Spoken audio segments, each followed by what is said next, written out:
Okay, a person contacted me to see if them and another person are twin flames. So here we go. Welcome to Archangel Revelations and Prophecies 444. Okay, on the left side, first house is going to be where Leo is. Leo with Aries. And you see Saturn retrograde. Saturn retrograde indicates some type of karmic situation or even a lack of discipline. So this person's kind of bold and they have a lot of Aries energy. Second house is Virgo there, and it's the money house, the finances and possessions, and they have Virgo. So Virgo deals with health or analyzing things.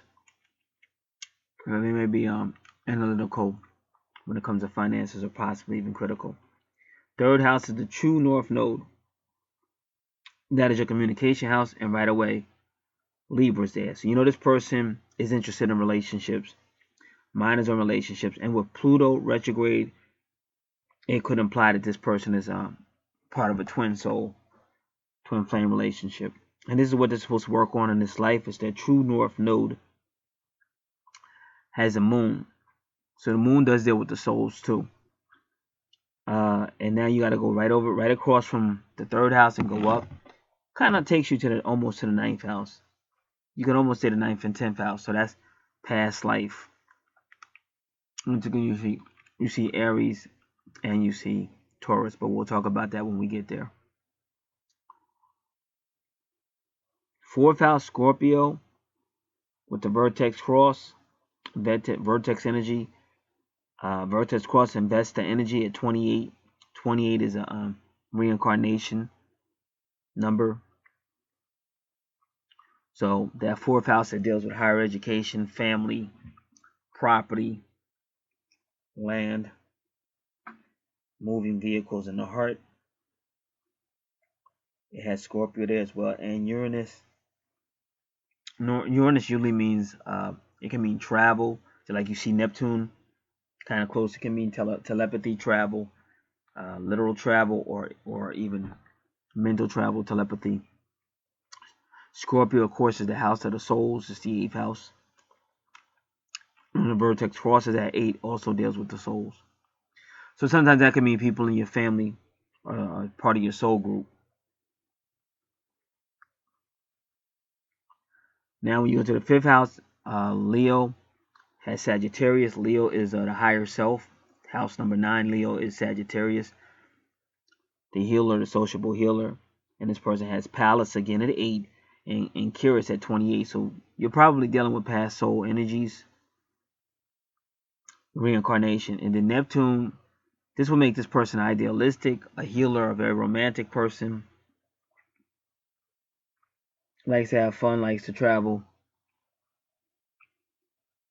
taking risks out in nature, childbearing.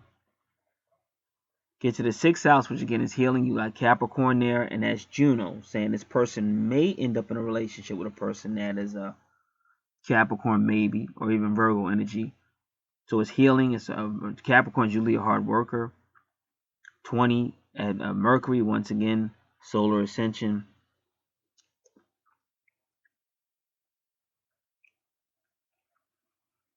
So this is a person who is a worker, a healer, and communicates it as well.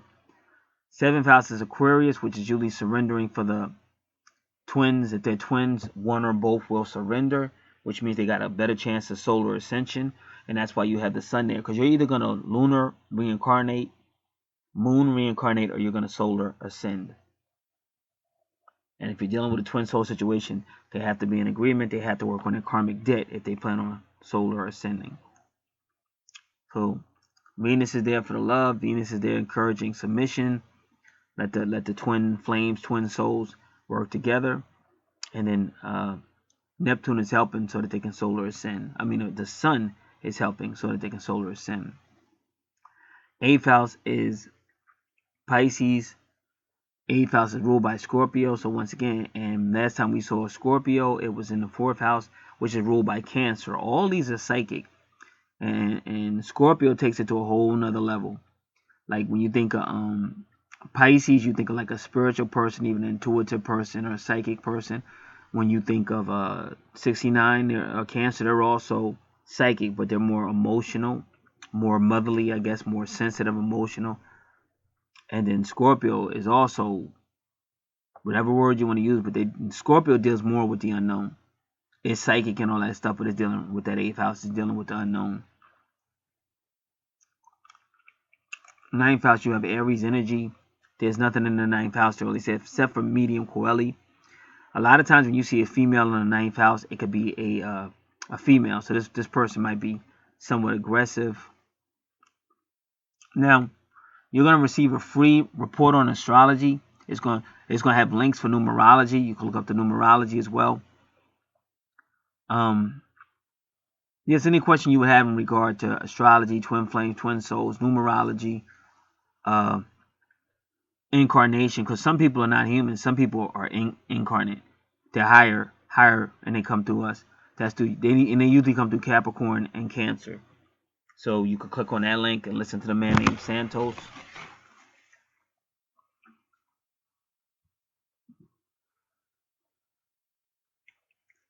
So in the 10th house, you have 10th house. Let me make sure. 1, 2, 3, 4, 5, 6, 7, 8, 9, 10. 10th house, you have Taurus. Again, Taurus says, I have. That's his motto. Earthy, likes to have things. Can also be a faithful lover, but could also be stubborn. So, if we're talking about career in your 10th house, that would be somebody strong, whatever that person might be. But they would be, whatever career they take, they would be kind of strong in it. 11th house, again, Gemini, the twins for submission. And you see you have past life money. Because most twin souls, twin flames have past life money. That's when you can read about it, the 8th house. So you'll have a free report in your email that comes with this video. You can learn more about it. Your 12th house is the house of dysfunctions. As you see, you get Mars retrograde. That could mean past life struggles, or it could just mean lack of struggle in this life.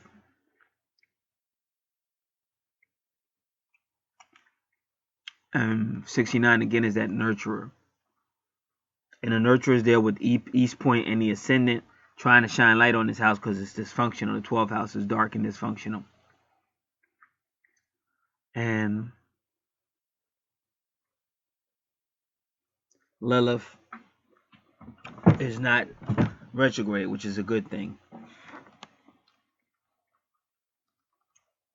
So we look again. I'm trying to see how many retrogrades you have. It looks like you only had 2, which isn't really bad. But if you notice, both of your retrogrades are where Lilith is. Lilith's in the 12th. One retrograde in the 12th, the next one in the 1st. Again, so the implication is past life or problems with the soul, the twin soul.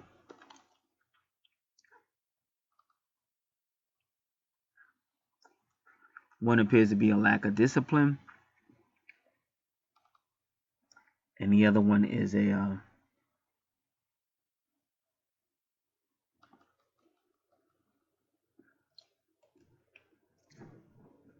could be either past life struggles, or it could be a failure to fight for something, because that's Mars retrograde. It could be either way.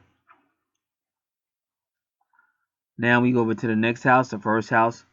So like this house, that house has a Saturn in it. But now the ascendant is dealing with twins again. Libra, or the couple. I should say the couple, but a lot of time that couple can be twin flame. And it's first house Aries. So this person on the right is interested in relationships. They communicate about it. They're deep with it. They're real deep with it. And they have a lot of energy for it. The second house is the house of finances, but this person likes to like really watch their finances and they regulate it with Saturn. So they're not. This is not the person that will really just like spend money wantingly. For the most part, they're trying to really watch their money. Then, if you notice, they have money in the third house, Jupiter, and that's the house of healing. Neptune retrograde means that they're getting past life information that's going to help heal them. And I told you, like, they might have past life money.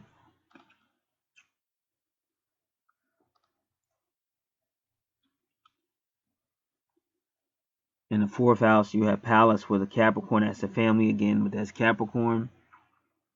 And see, this person especially would read Santos, because they got Capricorn in the fourth house, and they got Palace, which is what a 6 is the lovers, 33 is like knowledge. I call it secret knowledge, but knowledge that helps people. Like even this is kind of secret knowledge because most people don't. If they use astrology, it's like just like playing with it.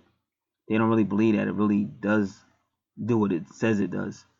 Most people that use horoscopes, they're like, what's my horoscope for the day or something? But they don't really go into the birth chart and get deep with it. So it's still considered secret knowledge. 1, 2, 3, 4, 5, fifth house, Aquarius. The lovers working together in a nurturing, and it's also retrograde past life.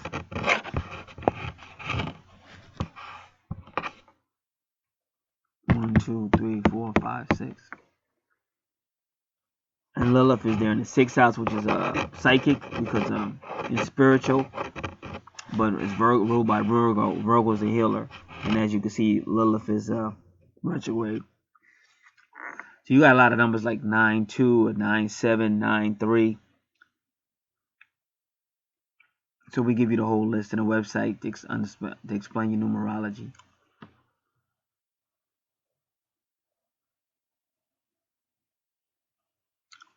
Seventh house, Aries is Aries can be aggressive, but it's not really explaining it to you.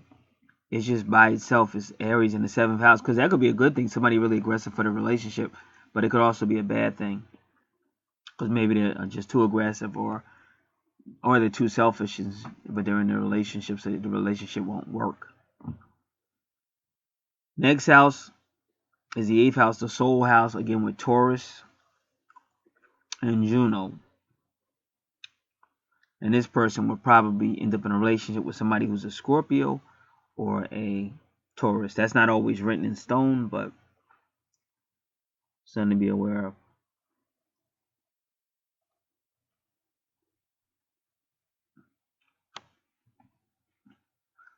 Ninth house is the higher self. You have the twins there, and you have the number 20. So 20 is trying to cause them solar ascend. That's Vesta. But the moon is there at 28, and that's the reincarnation number. So the moon is still there trying to make sure that the person doesn't ascend.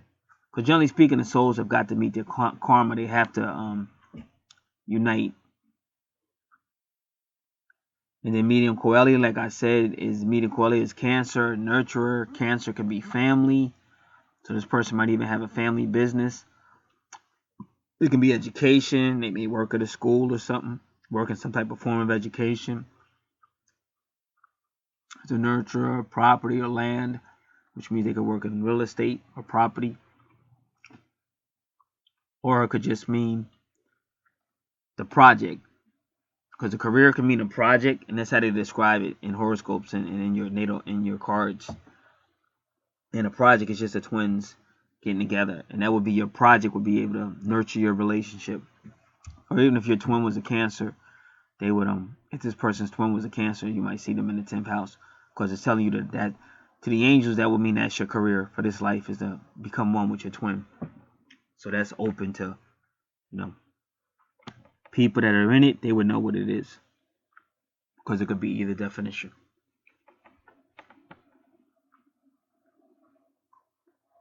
The 11th house, you have Leo there with Mars and Venus retrograde. So Leo, see, 11th house, it looks like this person would be more argumentative. And they would be more like they want to love everybody. Like they want to be in everybody's face. Like that's Leo, because Leo want a lot of attention. And this is the friend sector, and it's the associate sector. So that's why if you notice Venus is retrograde, because if you're in a relationship and you're like being a kind of like a player, you're like flirting with everybody. Of course, it's gonna make Venus gonna be like kind of retrograde if your mate gets jealous. So that's kind of like, and plus not only this, they got Mars, so this person like will argue.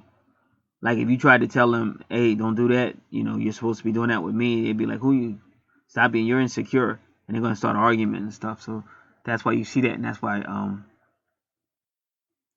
Juno is Venus is retrograde. And then that number 23 is incarnate. That means a person who's incarnate. Like that's why Michael Jordan used to wear 23. That was his way of telling people he was not merely human. He was bigger than human. He's like a higher being that came and incarnated on Earth. That's what 23 means. So again, that type of person if a person is a 23, they may feel that way, that they deserve more and stuff like that. So they would be hard to work with in a relationship. That's 11th house. 12th house is a dysfunctional house, but they put Virgo in it because Virgo is a healer. And then they put the sun there. And you see the 20 coming off the vertex cross. So the sun is working hard to help this person solar ascend. And the moon is working hard to keep this person in lunar or moon reincarnation. But to say, are they the uniqueness? I would say yeah. And they're not twins though. They're not twins, but they might be soulmates, and I'm gonna tell you why. See Aquarius on the left-hand side, you see the sun, and you see Venus in the 7th house. I believe that is 1, 2, 3, 4, 5, 6. The 7th house of relationship got Aquarius. Now, what house does Aquarius rule? Aquarius rules the 11th house. So let's go over to this one. 1, 2, 3, 4, 5, 6, 7, 8, 9, 10, 11, 12. Let me do it again. Okay, yeah, we could do it. I'm gonna do it. I'm gonna count it one more time. 1, 2, 3, 4, 5, 6, 7, 8, 9, 10, 11, 12. So in 11th house, which is ruled by Aquarius, they got Venus. But Venus is retrograde. And then in the 12th house, they got the sun. What I'm trying to tell you is, in this house, Aquarius is Venus and the sun. In this house, Aquarius is just Venus and the sun is in the 12th house, but Venus is now retrograde. And I told you why. Because, and then what did I say over here? Remember what I said in the first house when I first began? I said Leo lacking discipline. You understand what I'm saying? Now I'm going to Leo over here, and Leo's a lover. Leo's a lover. And it's causing friction with Venus because now Venus is retrograde. So they definitely connected because this is telling a story. But I would not necessarily go with saying they're twins.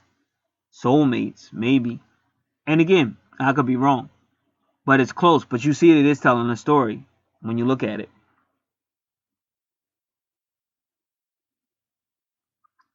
First house, Saturn's retrograde.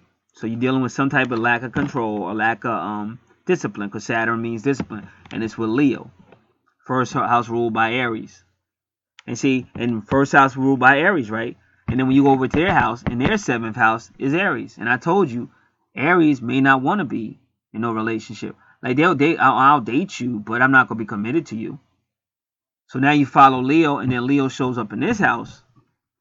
The 11th house, which is supposed to be Aquarius, a submission house. And that's what she wants. The one on the left wants a relationship. She's the one that requested this. The one on the left is saying, oh, Sunny and Love and Venus and everything. Oh, we're together. You're submitting to me. I'm submitting to you. It's a great relationship. But then the reality check comes over here. The 7th house is like, nah, I'm not ready for all that yet. And then when you go to the 11th house, you see Leo again, which I said meant lack of discipline. Lack of self-control. And then you got this. They want to be friends with everybody. They want to be lover with everybody. And now Venus is hurt. Venus is like, oh, this isn't love. and then they just hurt. And so then now it's like dysfunction, but now the sun is trying to shine some light on it. In both houses, they trying to put either sun energy, in both their 12 houses, they either trying to put sun energy in it, or east point energy, which is still a sun, or the ascendant, which is still a sun. Because the house is dysfunction. It's not what it should be. And like the person, especially on the right side, they don't realize that the moon is trying to take your soul. And then you just look at the ninth house, the twins, and the moon is trying to take their soul. So they could, what I'm saying is they could be twin flame, but it might be more like soulmate, because it definitely tells a story.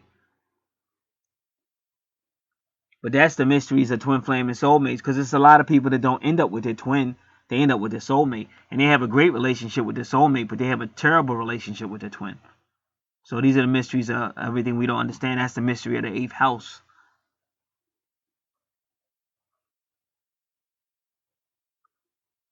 So I won't go as far, I personally won't go as far as to say they're twins, but you definitely see the connection.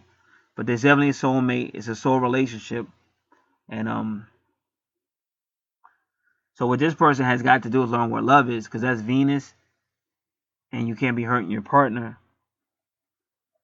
And then on Neptune retrograde, that just means usually past life. Neptune is telling the person in their dreams a past life. And then again, you see Neptune with Sagittarius.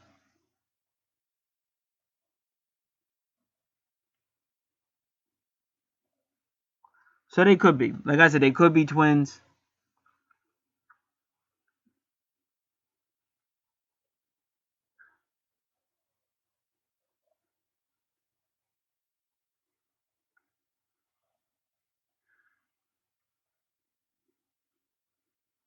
But I'm gonna go with soulmates for now. But they definitely have or had a relationship. And the one on the right has got to learn that they're messing with their soul. Like I said, people say it don't matter. It do matter.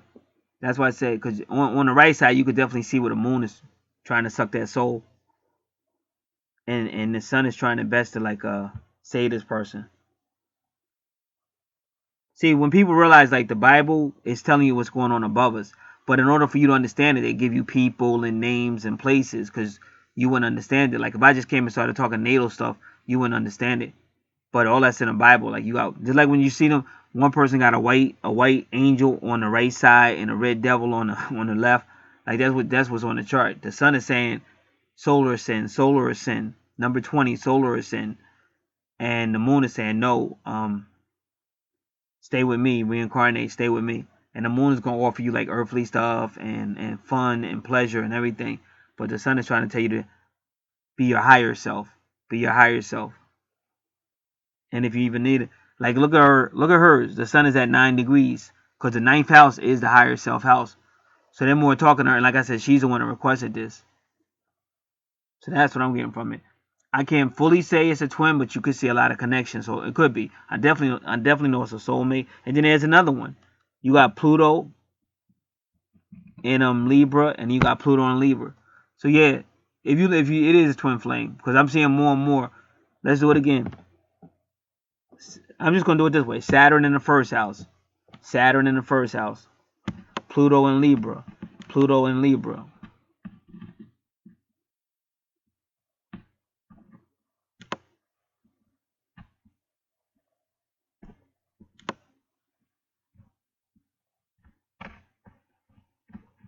Uranus in Scorpio. Uranus not in Scorpio, but close to it. If these times are right. Uranus not in Scorpio, but close to it. Because if the time wasn't right, then maybe that's why. But if the time is right, it's still close enough to note it under these circumstances. Neptune and Sagittarius. Neptune and Sagittarius.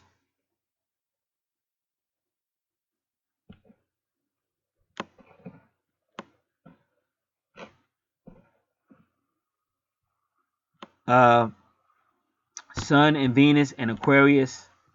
Venus in the 11th house, which is ruled by Aquarius, and the Sun not that far from it.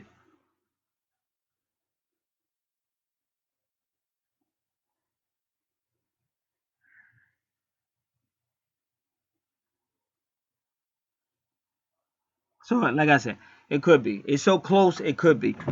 That's why I said I can't say it ain't. Can't say it is. They definitely got a relationship. They have definitely soul, but it may also be twin. because it's that close. And a lot of times, like I said, some people, they may know the time and they may not know. So that's another thing too you got to take into consideration. All right, well, that concludes this analysis.